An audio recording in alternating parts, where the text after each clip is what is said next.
దేవుళ్ళకు గుడి కట్టిన సందర్భాన్ని చూసాము. కానీ ఇక్కడ ప్రత్యేకించి మనం ఒక ఆలయ పూజారికి గుడి కట్టిన సందర్భాన్ని మనం జనగామ జిల్లా స్టేషన్ గన్పూర్ తాటికొండ గ్రామంలో చూస్తున్నాం. ప్రస్తుతం మనం తాటికొండ గ్రామంలో ఉన్నాము. ఇక్కడ దాదాపు 50 ఏళ్ళుగా మనం చూడొచ్చు. 50 ఏళ్ళుగా ఇదే గ్రామంలో ఏదైతే రామాలయం టెంపుల్లో తను పురోహితంతో పాటు అలాగే పూజలు నిర్వహించేవాడు, అలాగే ఆయుర్వేద వైద్యుడు కూడా. ఇతనికి ఈ ఊరి గ్రామస్తులే కాదు, ఇతర ఎవరైతే ప్రముఖులందరూ ఉంటారో వాళ్ళందరూ కూడా గుడి కట్టించారు. తను మా గుండెల్లోనే కాదు, గుడి రూపంలో నిత్యం మా మనసులో ఉన్నాడు. ఏదైతే రంగాచార్యులు దాదాపు 50 ఏళ్ళుగా తను పూజలు నిర్వహిస్తున్నారు. ఇక్కడ అందరికీ సుపరిచితం. ప్రతి ఇంటిలో ఆయన ప్రతి మనిషిని తట్టే ఒక మనసున్న మనిషిగా రంగాచార్యులు గుర్తుంటాడు. గత సంవత్సరం తాను కాలం చెల్లాడని చెప్పచ్చు. మరి రేపు తన పేరు మీద ఏదైతే విగ్రహం ఇక్కడ ఏర్పాటు చేయడం, ఆయనకు గుడి కూడా కట్టించారు.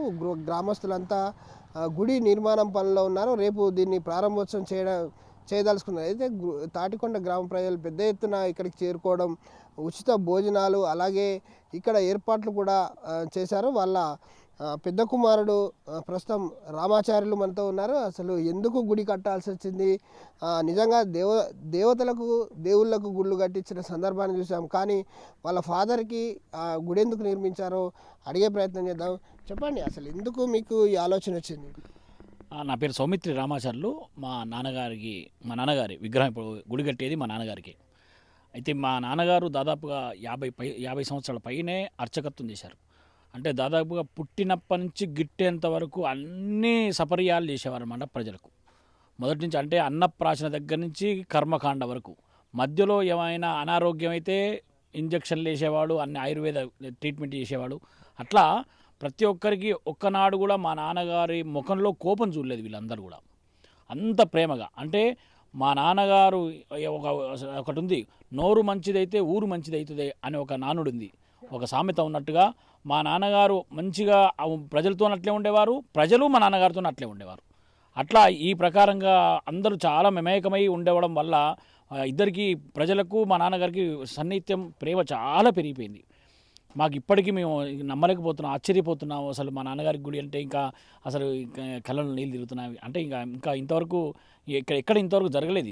ఇది ప్రపంచంలోనే, ఇండియాలోనే ఎవరికి ఇట్లా అర్చకునికి ఆలయం కట్టడం అనేది అసలు విశేషం. ఇంకొక గొప్ప విషయం ఏంటంటే వేదంలో కూడా చెప్పబడింది, అర్చకు హరిసాక్షాత్, అర్చకుడు హరితో సమానము. అసలు ముందు దేవాలయానికి వెళ్ళే ముందు దండం పెట్టాల్సింది అర్చకునికి అని చెప్తుంది కూడా శాస్త్రం. కానీ అర్చకుడు కూడా అలా ఉండాలి.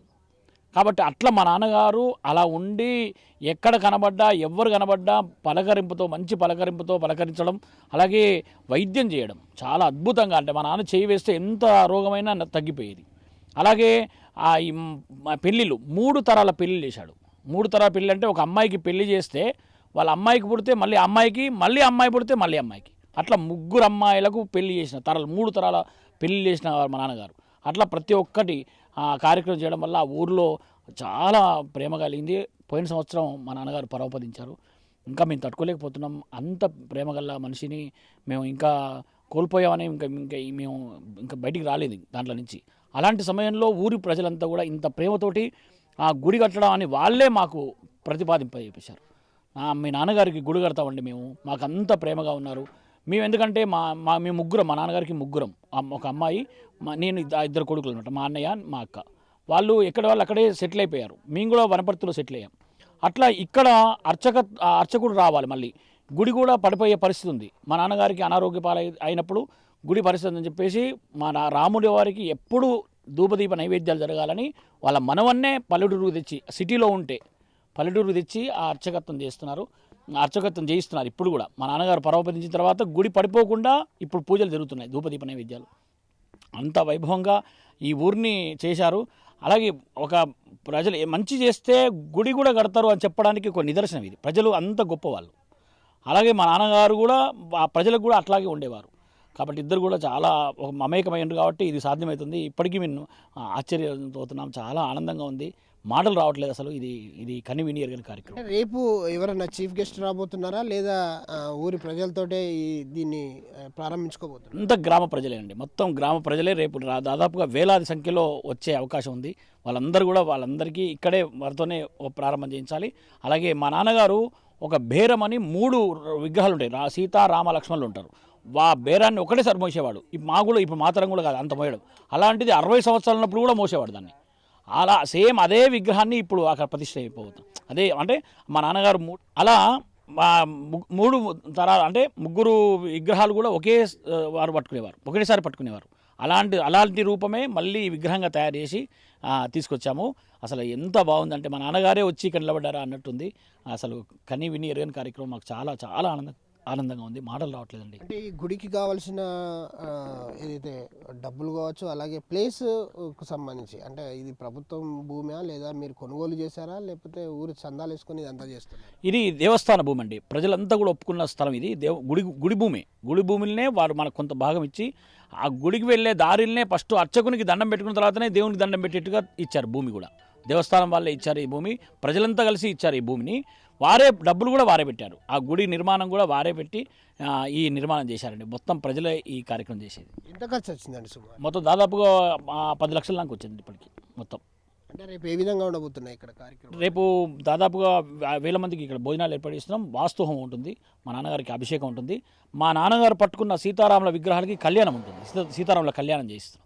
ఆ కళ్యాణం అయిపోయిన అందరికీ సాపాట్లు ఏర్పాటు చేయాలని నిర్ణయం చేశాం. అంటే ఇక్కడ మీ నాన్నగారు నిత్యం పూజలు అందుకుంటాడా, లేదా ఎట్లా ఏదన్నా కార్యక్రమం అంటే ఒక ఇయర్లో తీసుకుంటారా, లేకపోతే నెలకు అట్లా తీసుకుంటారా, ఎట్లా ఉండబోతుంది ఇక్కడ నాన్నగారికి? ఇక్కడ ప్రతి నెల ఇక్కడ కూడా రాముల వారు ఉన్నారు గుట్ట మీద. అసలు ఇక్కడ ప్రాసెస్ ఏమైందంటే సీతమ్మ వారిని ఎత్తుక్కుంటూ రామ లక్ష్మణులు ఆంజనేయ స్వామి మన ఈ ఊరి నుంచి వెళ్ళారనమాట. మన తాటికొండ గ్రామం నుంచి వెళ్ళారు అని ప్రాసెస్ ఉంది. మన విగ్రహాలు వెలిశారనమాట. అక్కడనే సంవత్సరానికి ఒకసారి అవుతుంది. అలాగే ఇక్కడ కూడా మా నాన్నగారికి కూడా ఆ ప్రకారంగానే నెలకోసారా సంవత్సరం ఒకసారా అనేది రేపటి నుంచి నిర్ణయం చేద్దామని అనుకుంటున్నాం.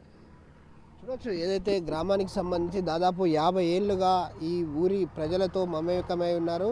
తను రామాలయం పూజ చేయడమే కాదు, ప్రతి ఊళ్ళో ప్రతి ఒక్కరిని పలకరించేవాడు. అలాగే పురోహితం కూడా చేసేవాడు. 3 తరాలకు సంబంధించి పురోహితాన్ని కూడా చేశారు. అంటే ఒక ఇంట్లో పెళ్ళి అయితే ఆ పిల్లకి పిల్ల అంటే మనవరాళ్ళకు కూడా ఏదైతే రంగాచార్యులు అనేది పురోహితం చేశాడు. అలాగే మంచి ఆయుర్వేద వైద్యుడు కూడా. ఆయన ఏదైనా రోగికి రోగం వస్తే పూర్తిగా నయం చేసేవాడు. కొంతమంది గ్రామస్తులు ఉన్నారు, వాళ్ళని కూడా అడిగే ప్రయత్నం చేద్దాం. రంగాచారి తెలుసా మీకు? చాలా అయ్యాలతో చాలా సంతోషంగా ఉన్నాడు. ఏ పెళ్ళిళ్ళు చేసినా కానీ నవ్వుకుంటా మంచిగా చేసుకుంటా మంచిగా సంప్రదాయంగా పెళ్ళిళ్ళు చేసేది. కానీ ఇంతపాటి అయ్యగారు మన ఆల్రెడీ లేడు.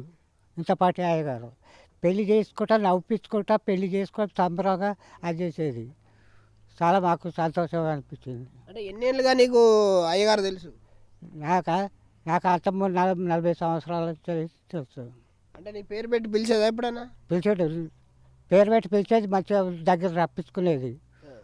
మాకు ఎప్పటికీ పండుగకు ఇక్కడ ఏరియాలో ఉంటాం. మా బావి ఇక్కడనే ఉంది, దగ్గరనే ఉన్నాం మేము. చూడొచ్చు, గ్రామస్తులంతా కూడా తను మమ్మల్ని ఒక్కొక్కరినిగా పేరు పెట్టి పిలిచేవాడు. తను ఈరోజు లేడంటే మేము చాలా విచారిస్తున్నాము. దాదాపు సంవత్సరం కావస్తుంది మా నుంచి దూరమై, కానీ ఆయన జ్ఞాపకాలు మేము మర్చిపోలేకపోతున్నాము. ఆయన జ్ఞాపకాలే ఈ గుడి రూపంలో మేము ఇక్కడ నిర్మాణం చేపట్టుకున్నాము. రేపు దీని శంకుస్థాపన ప్రారంభోత్సవాలు ఉన్నాయి. పూర్తిగా ప్రారంభోత్సవం రేపైతే చేస్తూ ఉన్నారు. ఇక్కడ దాదాపుగా ఈ ఊరి ప్రజలందరూ కూడా ఇక్కడ భోజనము హోమం కార్యక్రమాలు ఉంటాయని చెప్పేసి అయితే వాళ్ళ కుమారుడు ఏదైతే సీతారాములు చెప్తా ఉన్నారు. మరోపక్క చూడొచ్చు, ఇక్కడ గుడికి నిర్మాణానికి పూర్తిగా తాటికొండ ప్రజల్లో గుండెల్లో చిరస్థాయిగా రంగాచార్యులు నిలవాలనే ఉద్దేశంతో గ్రామ ప్రజలందరూ దాదాపు 10 లక్షల వ్యయంతో ముందుకొచ్చి దీని నిర్మాణం చేపట్టారని చెప్పేసి దీన్నంతా కూడా రేపు మేము ప్రారంభించుకోబోతున్నామని చెప్పేసి అయితే రామాచార్యులు చెప్తా ఉన్నారు. ఇది ఇక్కడ పరిస్థితి. Vote Hyderabad studio. మరిన్ని వీడియోస్ కోసం ఛానల్ ని సబ్స్క్రైబ్ చేయండి. లేటెస్ట్ అప్డేట్స్ కోసం వాట్సాప్ ఛానల్ ని ఫాలో చేయండి. అండ్ లింక్ డిస్క్రిప్షన్ లో ఉంది.